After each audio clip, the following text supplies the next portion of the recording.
नमस्कार, मैं हूं अंकुर। आप देख रहे हैं सत्य न्यूज़। एक नजर डालते हैं अब तक की सुर्खियों पर। कांग्रेस नेता जयराम रमेश ने ट्वीट कर मणिपुर हिंसा को लेकर कहा है कि आज से 22 साल पहले जब मणिपुर में हिंसा भड़की थी तब अटल बिहारी वाजपेयी प्रधानमंत्री थे। उस समय सभी पार्टियों की मांग पर 2 बार सर्वदलीय बैठक बुलाई गई। प्रधानमंत्री ने शांति की अपील की थी, लेकिन इस बार जब मणिपुर जल रहा है तब प्रधानमंत्री ने शांति की कोई अपील नहीं की है। मणिपुर के 10 पार्टियों के नेता पीएम से मिलने के इंतजार में हैं, लेकिन वो खामोश हैं।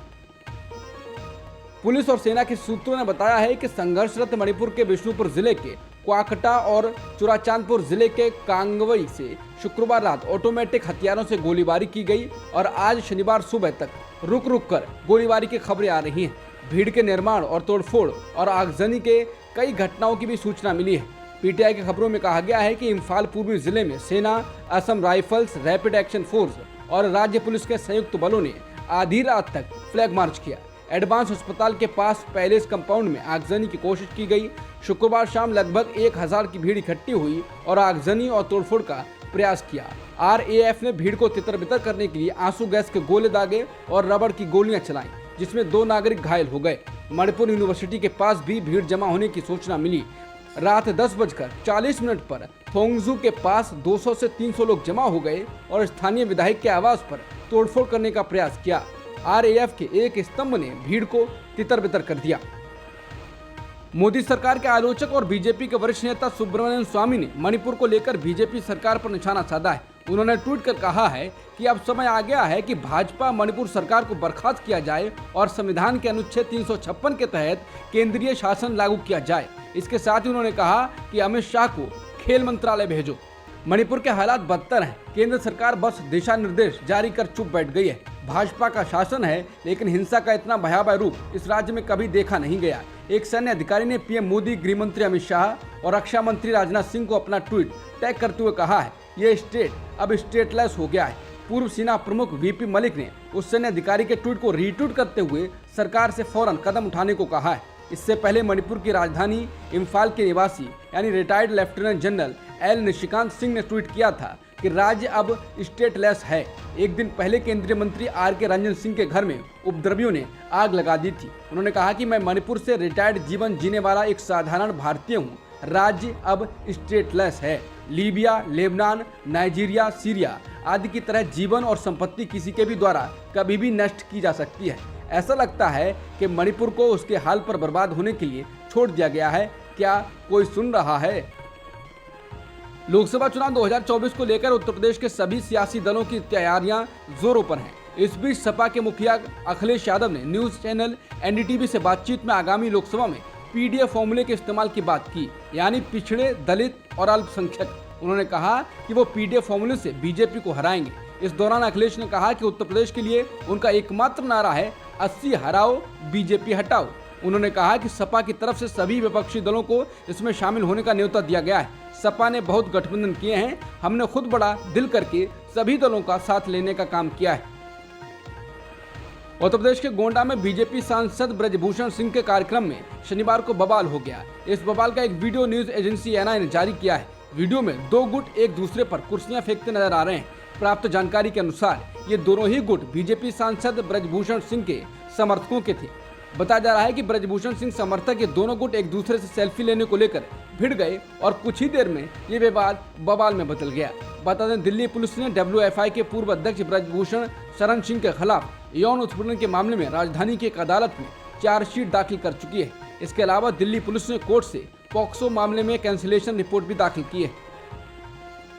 भारतीय कुश्ती संघ के निवर्तमान अध्यक्ष ब्रजभूषण शरण सिंह के खिलाफ आंदोलन कर रहे पहलवानों में शामिल साक्षी मलिक और उनके पति सत्यव्रत कादियान ने आज एक वीडियो जारी कर आंदोलन की पूरी सच्चाई बताई है। साथ ही आरोपों का जवाब भी दिया है। साक्षी मलिक के पति सत्यव्रत कादियान ने कहा कि हम पर आरोप लगाए गए कि यह आंदोलन कांग्रेस पार्टी के नेता दीपेंद्र हुड्डा के कहने पर हमने किया था, लेकिन ये सच नहीं है। इस आंदोलन की शुरुआत जनवरी 2022 में तब हुई थी जब इसका permission BJP leader Babita Phogat और तीर्थ राणा ने ली थी। इसके बाद उन्होंने इसके परमिशन की कॉपी भी अपने वीडियो में दिखाई। उन्होंने कहा कि 28 मई को होने वाली महिला पंचायत का फैसला खाप पंचायत ने लिया। हमें तो मालूम भी नहीं था कि नई संसद का उद्घाटन होने वाला है। हम हरिद्वार गए और हमने अपने मेडल अपने परिवार वालों और कोच को वापस किए। वहाँ क्या हो रहा था हमें नहीं पता। हम आंदोलनकारी नहीं हैं, हमें अनुभव नहीं है, हमें समझ नहीं आ रहा था कि कौन हमारे साथ है और कौन हमारे खिलाफ। सत्यव्रत ने कहा कि हमने सबसे बार बार कहा कि हमारी लड़ाई सरकार के खिलाफ नहीं है, हमारी लड़ाई सिर्फ ब्रजभूषण सिंह से है, क्योंकि अध्यक्ष पद पर रहते हुए उन्होंने काफ़ी गलत काम किए हैं। इस दौरान साक्षी मलिक ने वीडियो में बताया कि हम पर सवाल उठाए जा रहे थे कि हम इतने समय तक चुप क्यों थे।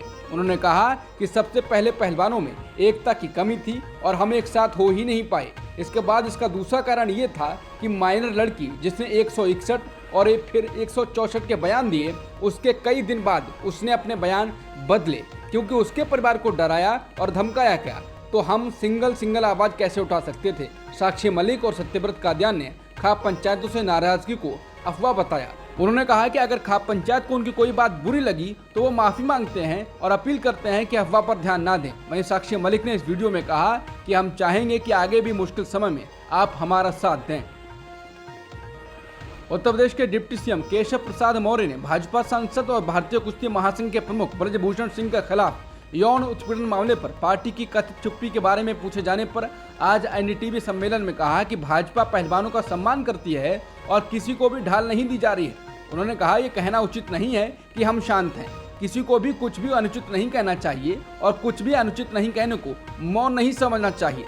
उन्होंने कहा कि खेल समिति और पुलिस पहलवानों की शिकायतों की जाँच कर रही है। उन्होंने कहा वैसे भी एक निष्पक्ष जांच पर जोर दिया गया है। महिला पहलवानों के आंदोलन और दिल्ली पुलिस के द्वारा चार्जशीट में नाबालिग के केस में ब्रजभूषण को पॉक्सो एक्ट हटाने और रिपोर्ट में कहने की जांच में ब्रजभूषण के खिलाफ पॉक्सो के मामले में कोई सबूत नहीं मिले हैं।